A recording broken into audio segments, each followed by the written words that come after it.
Isang mapagpalang araw at maligayang pagbati po sa ating ikaapat na anibersaryo ng ating mga napakasipag, walang kapaguran na bayaning tagapagtaguyod at education advocate volunteer heroes leaders ng ating Parent Teachers Association ng El Presidente de Calumpit, Bulacan sa pamumuno at liderato ng ating National PTA Chapter Chairman at founder ng El Presidente de Calumpit, si Pangulong Maricel Sio aka Chio Male.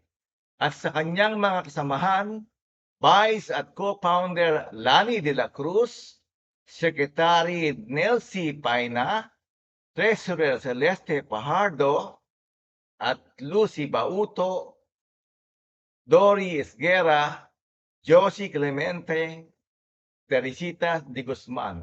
Isa pong napakaligayang pagbati sa ating ikaapat na anibersaryo ng El Presidente de Calumpit galing po sa National Parent Teachers Association.